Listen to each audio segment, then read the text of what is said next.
welcome you to another episode of the Durham Bulls Podcast, which is where the Bulls fans come for everything Durham Bulls related. I'm Patrick Keenis, the broadcaster for the Bulls. If this is the first time you're with us, thank you for joining us. You can follow us on Spotify and on Apple, and also you can watch these podcasts on our YouTube channel, Durham Bulls TV.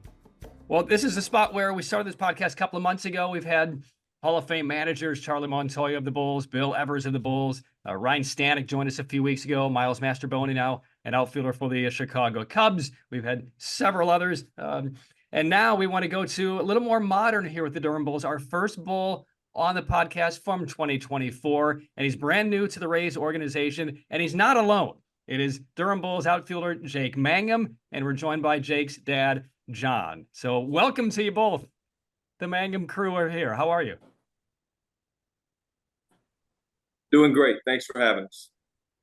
Yep, same here. Thanks for having us. Well, Jake, let's start with you because you just joined the organization a couple of months ago in the trade with the Marlins. We saw you play in Jacksonville against the Bulls last year. How has the transition gone for you, going from the Mets to the Marlins and now the Tampa Bay Rays in your first year in the organization? Man, it's been a crazy, crazy ride in pro ball since I got drafted in 19. But really enjoyed Durham. I've been in the International League for a year and some change with Syracuse Mets for a little bit in 22, and then 23 full season with Jacksonville, and then now with the Bulls. It's been awesome. Really enjoying Durham. It's awesome place to play baseball.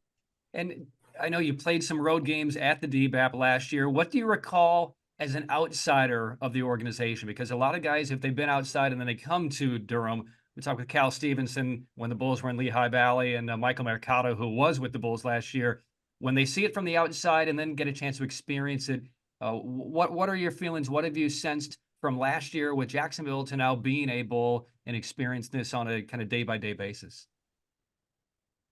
I like traditions, and I like, just old school stuff that's been around. It's always worked and stuff like that. And just the Durham Bulls logo never changing, the uniforms never changing. That's so cool to me. Just the crowds you get at the games, it's awesome. The backdrop's beautiful. Downtown Durham's very clean, very, constructed very, very well. And it's a collection of a lot of things all together that just really make Durham a sick place. Definitely a place you got to go check out a ball game if you're a baseball fan. There's no doubt about it. Did you have many advocates within the Rays organization at the time of the trade? Did you have friends in the organization or in the front office that you would come across? Yeah, man, there was plenty of guys that I knew with the Rays, and I got to say, since I've come over with the Rays, everyone's been very nice, very outgoing, very welcoming, and I've felt very at home with the Tampa Bay Rays organization. It's always challenging when you leave an organization to another organization because it almost, for some, can feel like they need to reprove themselves and kind of get, as far as the order goes for your position for, corner outfielders, you kind of need to show what you can do. And now you're stacked behind the organizational guys. They've had the system. Is that anything that you concern yourself with, or has that been easy or difficult over these first few months with Tampa Bay to kind of understand kind of where you are, how you slot in the organization? I try not to look at it too much. I've worked extremely hard over the years on trying to be the best player I could be, and that's all I'm trying to control. Right now, nursing a quad thing. It's been about a week. I'm hoping to get back out there in a couple days. Itching to do that. But man, this game's, when you start getting caught up on all that, it's tough, and it's really hard not to get caught up. Where do I fit in? Where do I need to be at this day? Where all that stuff, it'll really cloud your vision and cloud your mind. I trust the work I've put in. I just need to go out there and play. That's all you can really control, and that's what I really want to focus on. So happy with the work I put in. Just need to go prove it and play my game. All right, well, let's bring your dad into the conversation for a second. This is the first time that we've brought in two people on the podcast at the same time. I wanted to do it with intent here today because coming up later on this season, we'll hear from the Lowe brothers, Josh and Nathaniel, who both played for the Durham Bulls over the last few years. And then Cooper Criswell and his dad, Tim actually pitched for the Bulls in the 80s. Cooper pitched for Durham last year. So we wanted to bring in Jake and Jake's father, John. And John, first off, thanks for joining us. And first off, where are you, and what are we interrupting you from doing today? Oh, I'm in Mississippi, just in my office here, just a normal day's work. And for our fans, what is John Mangum doing nowadays? I'm a financial advisor. I'm working with NFL athletes. Been doing it probably 25 years or so, ever since I stopped playing football. So how closely, I mean, there's so many different tangents we can go. You're such an athletic family tree. What is it like being a parent of a professional player right now, trying to grind it out to the major leagues, just as you did getting to the NFL? What's that feel like on a day-to-day basis? I'm just proud of him. He just fights every day, and he just goes out and plays with a ton of effort. And I appreciate that. It's a long season. It's a marathon, not a sprint. And I'm just super proud of it. I mean, every day you turn the TV on, I know he's going to give it his best effort. And he's put up good numbers for a long time. And I just keep telling him, just keep doing what you're doing, and someday it's going to happen. Mm-hmm. And do you follow like all of his games? Are you watching or listening to all the games every night? Is that a date you make with your smartphone or your iPad? I watch a lot of them. My wife watches every second. Whether there's an off day, or if it's an off day, she's watching the big league team. She keeps up with everything, and I just try to watch his at bats just to make sure he's they're just kind of doing what he's supposed to do. And but we the Mangum family, and it's a big family. Everybody's watching every night. Everybody's pulling for him. Were you a baseball fan growing up? Because I mean, you dedicated your career to football, high school, college, NFL, and now dealing with NFL athletes. But did you play baseball? And were you taking Jake to all kinds of practices and games over the years? Well, when I grew up in a football family, my dad played for the Patriots. My brother played for the Panthers, and and I played for a while. So my dad was a high school coach. So that's kind of all I knew. I did play baseball in high school, but it was all around football, the town I grew up in. But when Jake was, I don't know, when he was young, he gravitated toward baseball at a really young age. And that's just what we did. From the time he hit T-ball to the time, he graduated high school, we were on the road doing something. Seems like every weekend, playing baseball, fall, summer, spring. Didn't have many free weekends at the Mangum house, but it was what he loved. He just couldn't get enough of it. There was no burnout to him. I mean, you just knew that's what he was supposed to do. Yeah.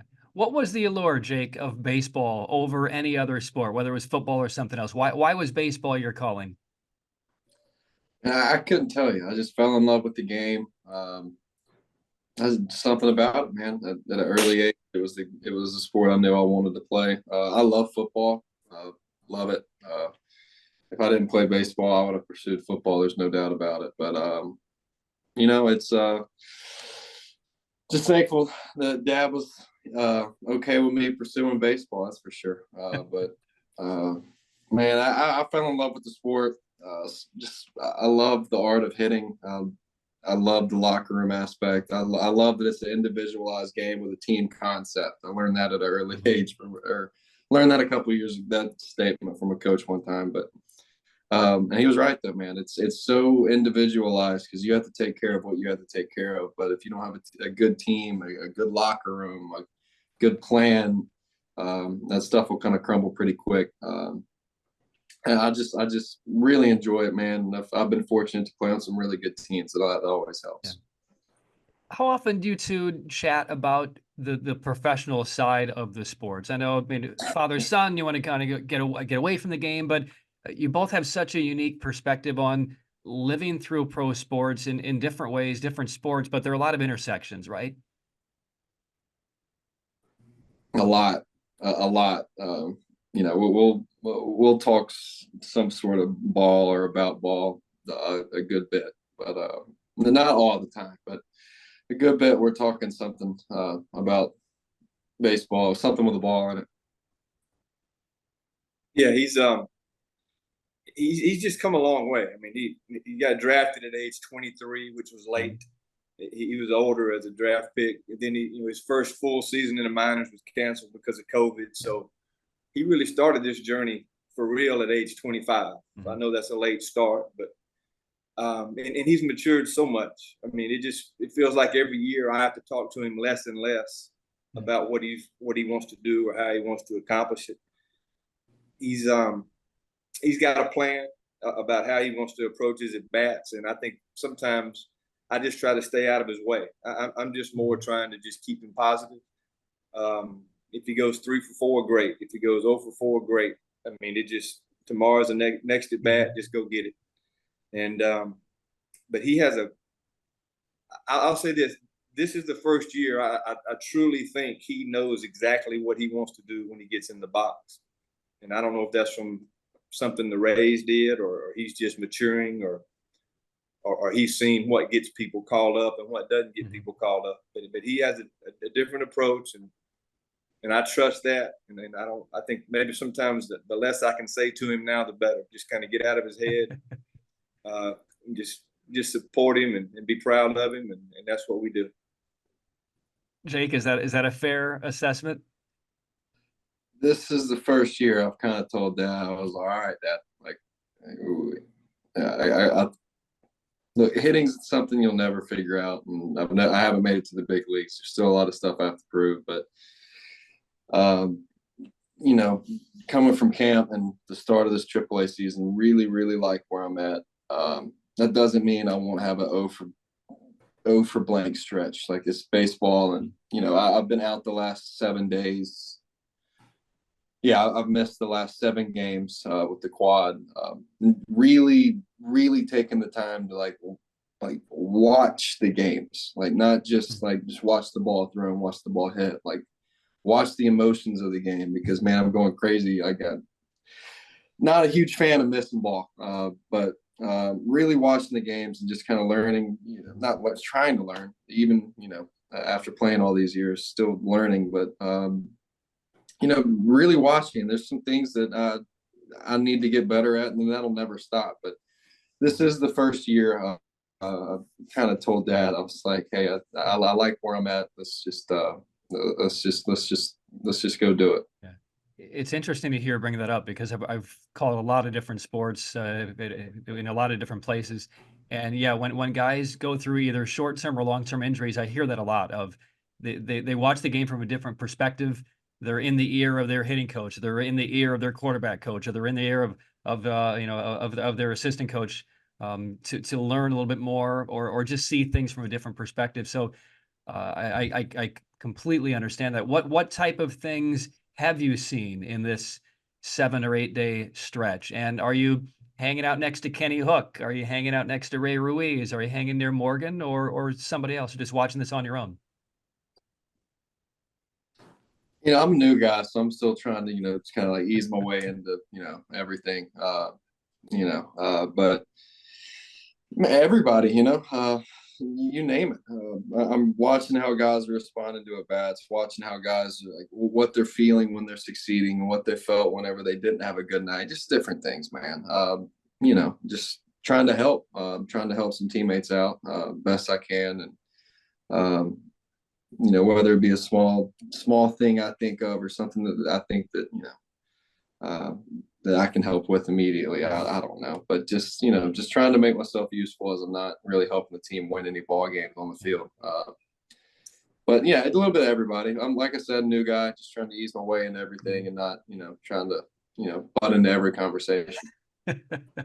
We had Brandon Geyer on the show a couple of weeks ago. He played with the Bulls for a portion of 4 years, and then went on to the Rays and to the Cleveland Indians, and played in the Game 7 of the 2016 World Series with Cleveland. And he had always been a note taker, a journal writer, and several on your team are that as well. I don't know if that is Jake Mangum or not, but if you don't take notes, I'm sure you have plenty of mental notes on things that can trigger things that can help you down the road when you face a certain pitcher or certain situations. Do you do any of those things, Jake? I'm not a big note taker, not a big journal guy. I just try to be very, thoughtful and I try to be very locked into things that are going on. And I do a pretty good job of remembering guys that I face. Pretty good job.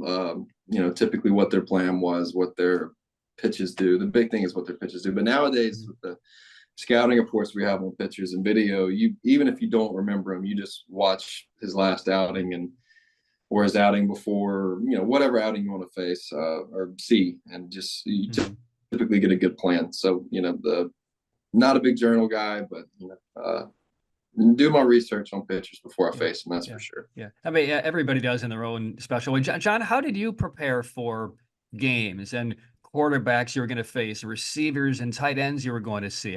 What was that process like in the 90s for you with the Bears? I mean, just even way back then, it was just as much film study as you could do.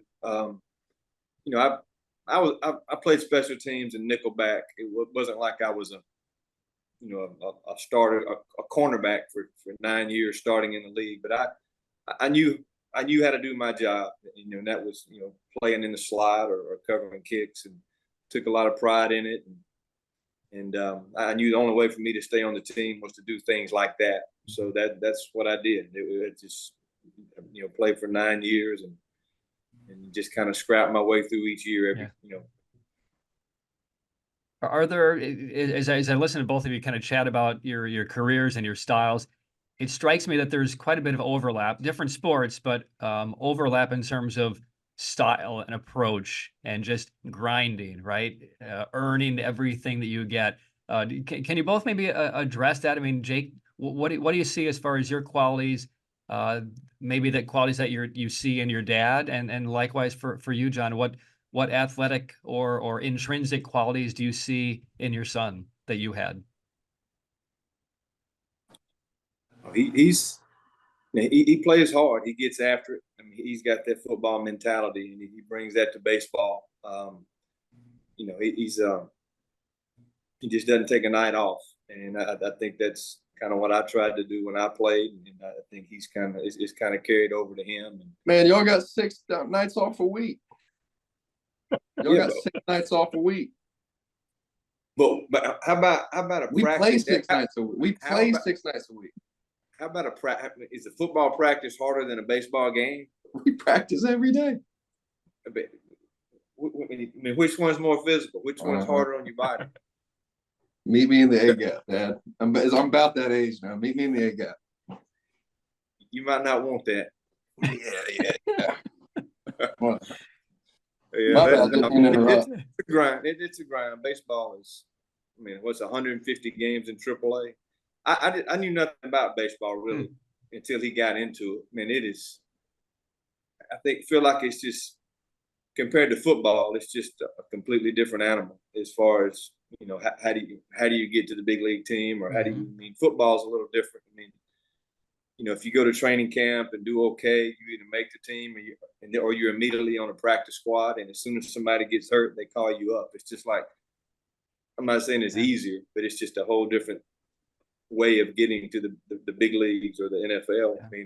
Minor league ball, there's so many steps and so many people, and so many players from all over the world compared to football. It's just a different journey. But both are hard. But he's But it's just something I didn't really think about until he got in it, and it's different for sure. You're reading my notes, because that was my very next question. Was when you come out of Alabama as an All-American, and then you go to training camp after the draft, you're either making the team or on the practice squad or looking elsewhere.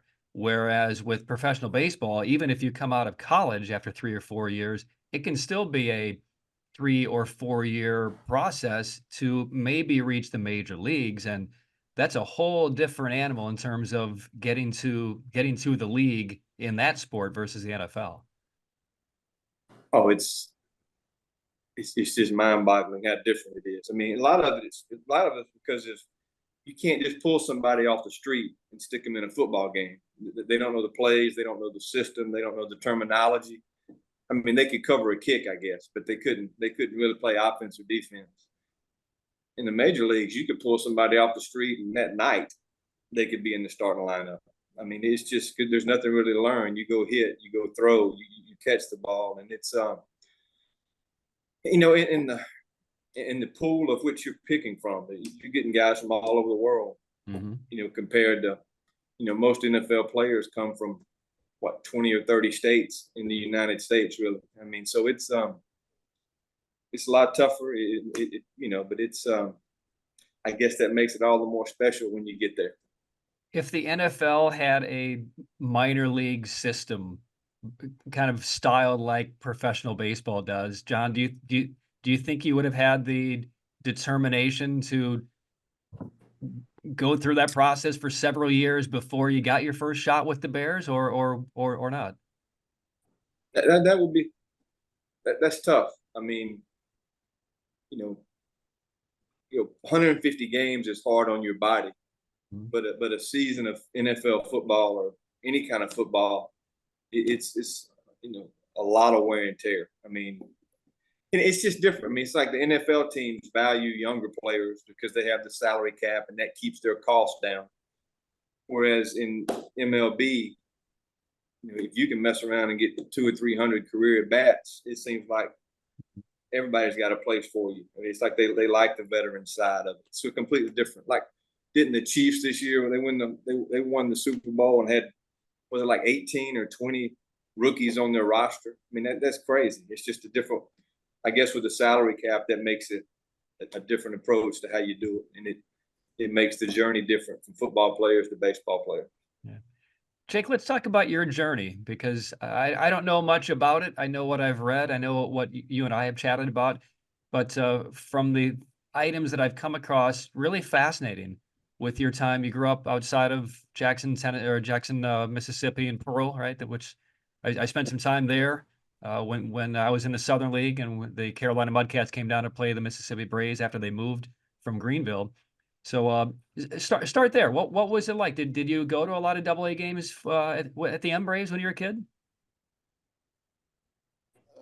I grew up an Atlanta Braves fan because the state of Mississippi, the TV contract was Atlanta pulls like 8 states for a TV network. So I was born an Atlanta Braves fan. But, having the AA team in the hometown, that helped a lot, obviously, too. Getting to go watch Chipper Jones play for a rehab game, places sold out. That was cool. But, man, the state of Mississippi revolves around college sports. First, it revolves around its faith in God. But I'd say second is Ole Miss, Mississippi State, Southern Miss, and then a long list of more institutes.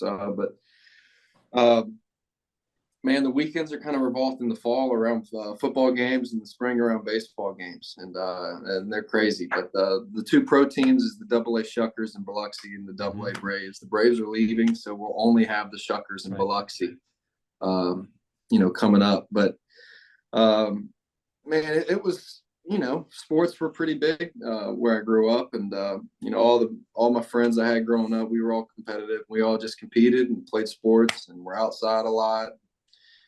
Just always getting into something. But it was a lot of fun growing up. Loved my hometown, loved my home state, and I was fortunate enough to stay there in college and go to Mississippi State for 4 years, play ball there, and it was awesome. Really enjoyed it. Was baseball always the it sport for you? Brandon Geyer, football was his favorite sport. Morgan Ensberg's favorite sport is skiing, to be honest, your manager. Junior Caminero was a basketball player growing up in Santo Domingo. But was baseball always it, or was your passion somewhere else for a little while as a kid? For a little while, it was half the year football, half the year baseball. But I just after my 9th grade year, I was like, man, I really want to go play college baseball.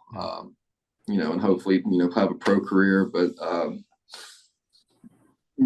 I was so small in high school. I didn't have a shot at going pro ball out of high school. No one really wanted to pull the trigger on that. And, baseball was the first stage for sure. Love football, love football, but baseball was what I wanted to do. How small were you in high school? And this is coming from a small broadcaster. My freshman year at college in 2016 spring, I was 160 pounds. Yeah. Then through college, I gained, 5 pounds every year, I'd say. Mhm. My senior year, I was 175, 180. I was a late bloomer. I was a late grower, and I'm hoping that that'll allow me to play baseball until I'm a little bit older than normal. But we're going to do all we can to do that, though. Yeah. So I've never set foot on your campus in Starkville. I've been to Oxford. I've been to Tuscaloosa. Loved Oxford. I called an Alabama Ole Miss football game for Westwood One there a couple of years ago. It's unbelievable in the Grove and walking around before the game there. It's just absolutely stunning. Give me an idea what Starkville is like. What have I missed? Well, my grandfather was Southern Miss Golden Eagle. Uncle was Ole Miss Rebel. Dad was Alabama Crimson Tide, and I was Mississippi State. So we've all kind of jumped around, but my grandfather passed away before I was born, but we'll all argue that each spot's the best. Dad wears a lot of maroon because me and both my sisters were Mississippi State, so we've kind of changed the crimson to maroon a little bit, but man, Starkville's a special place, special place. Everyone there is so kind and so there for you. They'll do anything for you. If you're a stranger that's never been there, just go walk around anything, whatever event you're there at, just go walk around and let them know that you've never been here before. That's my advice. If you've never been, if you're going to a baseball game, just walk around the outfield. Just say, hey, I've never been here. Help me out. You will be treated like the most important person ever. It's really cool. I'll tell you, man, it's a place to just, the longer you're there, the more reasons you see why it's so great. But loved it there. It was awesome. So I'm from Chicago originally, but we live now in ACC country in Durham, Chapel Hill, Raleigh, with NC State, UNC, Duke, Wake Forest right down the road by, an hour and a half. But for a lot of the people who are maybe listening, they're not maybe SEC fans, but playing sports in the SEC is just a whole different galaxy. Can you both speak to like what is a Friday night game night like with Mississippi State taking on Arkansas in baseball, and what is Alabama and Tuscaloosa like, John, when Auburn's in town for the Iron Bowl? Yeah, Alabama Auburn rivalry is just it's almost too serious. I mean, it is to most people in that state, it's like life or death. But it's a great rivalry, great tradition. I mean, Alabama is a special place for football. Jake was actually committed there in baseball for a year or so, and then decided Mississippi State was the place to be. And I think that was because of the baseball tradition they have. I mean, it's nothing to go to Starkville on a Friday night or Saturday night in the spring, and there'll be 15,000 people at a baseball game. It's just hard to explain. People and it's not just 15,000 people at a baseball game. It's 15,000 people like living and dying on every pitch, like it is a playoff baseball, like celebrating a strike, booing a ball for 3 hours. Like it like you can't wrap your head around it until you really see it. It's insane, and it's the coolest place ever for that type of environment. But sorry, Dad, go ahead. No, that's it, man. That is I think that's why you ended up there. Mm-hmm. I remember him telling me, Dad, I'd rather play in front of 15,000 than I had 500. He said, if I'm gonna do it, I want to do it in that atmosphere, and I think that's one of the big reasons he ended up at State, just because of tradition and just the crowds they have every game. I mean, it sounds like a football tailgate for 3 hours only around a baseball stadium. It is. Yeah. No one does baseball like Mississippi State. A couple of teams that we go to try, but there's nothing like those games, man. There's something about it. And I know I'm biased, but remember, I grew up an Alabama fan. But it's pretty crazy, man. Like if you're a baseball fan, it's a bucket list thing. You have to go check out a game there for a big SEC weekend. And it's a great segue because talking Mississippi State and the tradition and the history, Now let's drill down a little bit on your time there. I mean, you played in the College World Series for Mississippi State. You're following such a long line of amazing major league players. You know, Palmeiro played down there and many, many others. But when you left Starkville after the end of your fourth year and you were done, you were so revered in Starkville and Mississippi State that you left as the SEC's all-time hit leader, fourth in the NCAA in career hits, and you left also as with a nickname, right?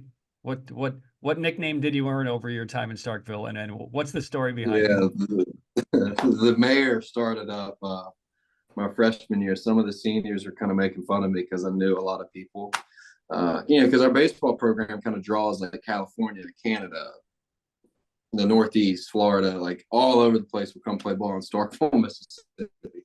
And, some of the guys that weren't from Mississippi, my freshman year were kind of like, how do you know a lot of people? It's because I'm from the area. And, a lot of my high school went to Mississippi State, a lot of different reasons like that. And it was always, they were kind of just making fun of me as a freshman, and it just stuck. But it stuck. Do you remember who gave it to you? Who was the first person to call you the mayor?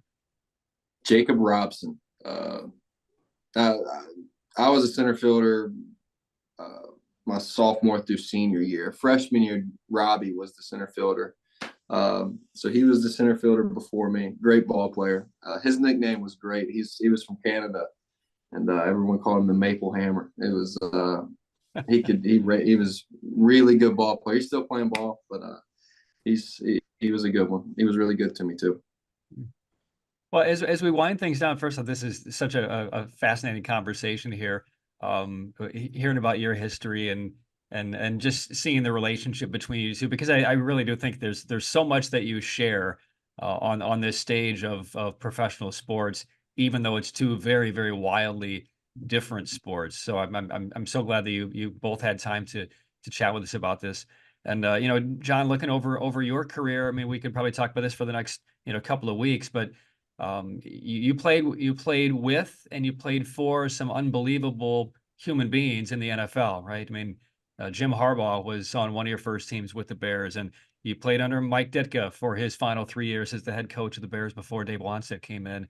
Can you tell us a little bit about some of the personalities, some of the great people for whom you played? Yeah, my rookie year, we had a lot of the Super Bowl championship team was still there, whether, Refrigerator Perry. I mean, there was just so many guys. I mean, Mike Singletary. Yeah. I mean, it was just, that was a different bunch of guys. It was kind of eye-opening to see how they've approached things and how they did things. And then we had Coach Ditka, who was a unique coach as well. But I love playing for him. As long as you played hard, and as long as you did your job, he would love you. But the minute you didn't, I mean, he would get you back in line. I mean, he was tough, but it was a good tough. It wasn't something just unreasonable. If you did your job, he would appreciate that. But great organization. I was blessed to be there 9 years and just loved every minute of it. Chicago is a great city. I mean, we lived up in the Lake Forest area, but we would always go back into town. I mean, it's just playing at Soldier Field. I mean, being able to play at Alabama and then for the Bears. I mean, that's two really good programs. I mean, I just wouldn't have changed anything about it. I love my time there, and was just blessed to be there. I love hearing the story of like the first day in the big leagues or signing that first contract. So let me ask you, if you don't mind, John, what was it like your very first day going to rookie camp after you signed? And then what was it like your first NFL Sunday morning? I'm guessing it was at Soldier Field, maybe it was on the road, but what was it like for those two experiences? Just getting drafted,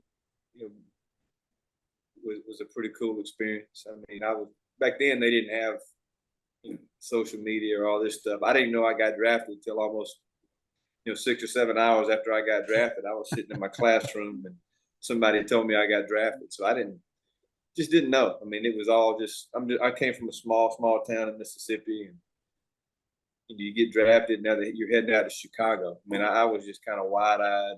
And then you walk into that locker room and seeing the people that were there, and then the coach you had. It was overwhelming at first. But, first game that I played was actually in Arizona. It was just kind of a surreal moment. And I fully expect that to happen to Jake sooner or later. Mm-hmm. I mean, his time's coming. He's just got to keep doing what he's been doing, and just pray every day that he gets that chance to do it, and he will. Yeah. Jake, what was draft day like for you? Well, it was weird. I was fired up. It was during practice. We had a really good team my senior year. We had 11 guys get drafted off of our team. So it was just, we're at practice and all these names are starting to come off. It was just, all the guys were really fired up, and we were getting ready for either a super regional or Omaha. I can't remember which one we were getting ready for, but it was like late in the postseason. Every game coming forward was a huge game, could be our last type thing. And so all the guys were just really having a good time, and we were just having a real loose and laid back practice. But 11 you're drafted guys, and I was a senior that year, so I was really excited for the next chapter. Mm-hmm. I was really excited, fired up, most fired up, but it was a great experience. So let me go back to kind of the father son. You would have been 2 or 3 by my math to when your dad was still playing in the NFL. John, did you ever take Jake into the locker room at Soldier Field, and what memories do you have? Because playing in the league with a young boy, and I'm not sure how big a family was, if he was the first one or if the daughters had been born yet. But what do you remember about that? As far as, did you have the opportunity to take him there and take him around the locker room and meet the guys? Yeah, we got some pictures after a game, a home game. We got him down on the field. He was just a little baby though. He was probably 2. Yeah, they had me in a Winnie the Pooh outfit. Wait a second, that's what? on my mom. That's on your mom, not me. We need some verification of that. Is there a picture of that floating around somewhere? Yeah, we can find it. We can. I can get mom will have that thing pulled out in 30 seconds. She's probably behind the camera right now listening. No, she's not. She's gone, or she'd be on here talking. Yeah. Oh, I never expected to hear that comment come out of somebody's mouth. That's awesome. So I have a 2-year-old son, and so he loves right now coming through the locker room after our Sunday games. And so just from that framing for me, knowing that Jake was about that age when you were playing for the Bears, I hope it will be looked back on as really special for my son Cade, as it would for Jake. I'm sure Cade won't remember, and Jake, I'm sure, does not remember. But from a parent perspective, John, that's kind of what I'm angling at. Yeah, I wished I would have played a little longer, or he could have actually understood what was going on. But it's the timing didn't work out that way. But we had a great time and a lot of great memories. Yeah. And Jake, are you or were you a Winnie the Pooh fan, or was this all like placed on you by an overbearing mom? No, mom dressed me. So that was on her, but she's an angel. And tell there's me anything about us, love her kids. Tell me about your mom and your angel. sisters. Same person at all hours of the day. It doesn't change a bit. Always loving, always the most selfless person I've ever met in my entire life, and it's genuine. It's truly genuine. She will do anything for her kids and anyone that she meets, really. She treats strangers like she treats her best friends, and really rare these days what values she has and how she goes through life. It's definitely an inspiration. John, how did you two meet? We met back in high school. I was a senior, she was a junior. So man, that was back probably 1985, somewhere in there. And then we got married a couple years after. Or as soon as she graduated, which was after my second year in the league, we got married. So as soon as she left college, we were getting married. So we've been together for as long as I can remember. Well, as we let you go, Jake, I'd be remiss if I didn't ask. I've never been to Omaha for a College World Series. I've heard all about Omaha and the College World Series and what that weeks-long experience is like. What was it like for someone like me who has not been out there for a College World Series event? For me, it's been the coolest baseball experience I've ever had. And man, it's like Disney World for baseball. You know what I mean? Just everyone's in a good mood out there. It's good places to eat. Omaha puts on a great event. The whole city really does a good job. So much pride in all your schools and all that stuff. And, and especially like the coolest thing to me was the fact of how many Mississippi State fans would show up and how big of a sacrifice that is for them. In the middle of the summer, you can't make plans for it because you have to, win games to go. So they just drop all their plans, load in a truck, load in a car, hit the road, drive. How long was the drive, Dad? From Mississippi? It's probably, I think it was like 14, 15 hours, maybe. Yeah, it's a haul. And so they just drop all their summer plans with their families, and they just hit the road and go to Omaha and make a ton of sacrifices to come watch you play baseball. That to me was the coolest part. Taking the field, and there'd be, just a ton of people there, and they all really did something to show up for that game, because it's not like you buy tickets in January and say I'm looking forward to Omaha. It's oh my gosh, we just won, we play in 5 days, get the tickets, make the plans, get the reservations, load the kids up, we're going. And it's and that was always just something we were really, really thankful for, because it was all the guys for 4 years. We had 4 head coaches in 4 years. We just had stuff happen all the time, and our group did a very good job keeping the locker room together, keeping the locker room on task, and fought for each other, and fought for for our program and all that good stuff. We bought into it, and getting in 18 and 19, getting to go to Omaha to kind of experience all the hard work we put in. Not winning it's really stunk, but that was always really cool, and we were really, really thankful for that. All right, 2 last questions, and this first one for both of you. Jake, if somebody's asking, tell me about your dad, what would you say? And then same thing for John. John, if somebody comes up and asks, tell me about Jake, well, how would you both answer those? I guess I would say he's a great young man. He just happens to play baseball as well. But baseball doesn't define who he is or what he does for the next part of his life. It's just something he loves to do. Just a hard worker and very loyal. He'll run through a brick wall for you if you're on his team, and just super proud of him. Salt of the earth, man.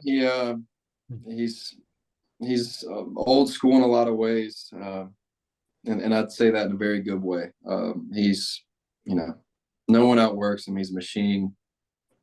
He's worked out every day for Lord knows how long. He does everything the right way, man. And growing up with that, it's if I'm ever struggling, I go to scripture to kind of read, to kind of straighten things out. But having an earthly father that truly does everything the right way is it is really, really tough to beat, man. It's a lot of pressure, but he's a machine. I'd say it, like he's just doesn't stop, just does everything the right way, works hard, helps others, and serves others, and his faith is very strong. Like, there's too many qualities, too much thing. I wouldn't have made it to college baseball. I wouldn't have made it to pro baseball. Wouldn't have if it wasn't for my dad. I don't know what I would have done if it wasn't for him, but it wouldn't have been anything in college or pro ball. That's for sure. But he's the man.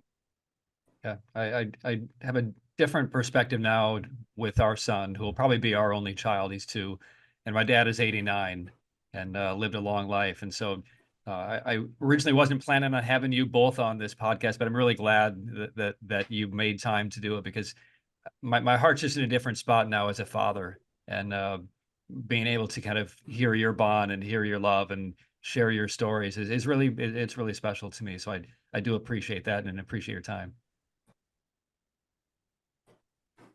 So one last question for you, Jake. Thank you for having us. You're welcome. And so one final question for you, Jake, because this is all about stories and we don't know where these stories go. I always ask the athlete who comes on or the manager who comes on, whose story would you want to know next? And knowing this is a Durham Bulls podcast, whether it's somebody who played for us in the past or a teammate of yours that you've gotten to know these last few months, what story would you like to hear, Jake, down the road?